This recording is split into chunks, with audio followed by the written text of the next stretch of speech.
करतो. वारेमाप उपसा करतोस अडवत नाही पाणी. वारेमाप उपसा करतोस अडवत नाही पाणी. किती वर्ष वागणार आहे असंच वेड्यावानी. किती वर्ष वागणार आहे असंच वेड्यावानी. प्रत्येक प्राणी मात्रांच्या जीवनात पाणी हे फार महत्वाचे आहे. पण शहरातील लोकांना पाण्याची किंमतच कळत नाही. ते लोक पाणी जपून वापरत नाही, पाणी वाया घालवतात. तर खेड्यापाड्यांमधील स्त्रियांना दूरवर जाऊन पाणी वाहून आणावे लागते.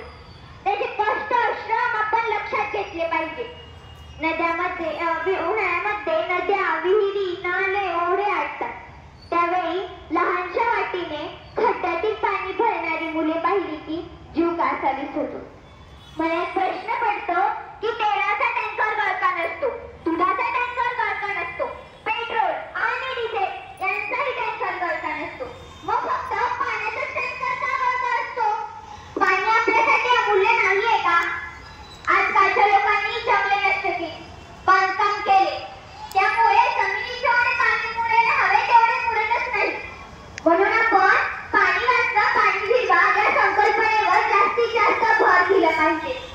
त्यासाठी झाडे लावली पाहिजेत, विहिरी, बंधारे, नाले, ओढे बांधली पाहिजेत. मग दुष्काळाचा भूल आमच्या दारातच काय, तर गावाच्या शिवारात सुद्धा पाऊल ठेवणार नाही.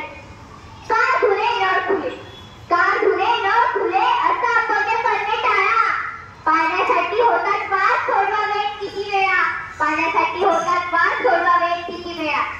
जाता जाता एकच संदेश देते की जल की बर्बादी की मत करना भूल, जल की बर्बादी की मत करना भूल. जल ही तो बनता है पृथ्वी को जीवन पर अनुकूल, पृथ्वी को जीवन पर अनुकूल. एवढे बोलून मी माझे भाषण संपवते. जय हिंद, जय भारत.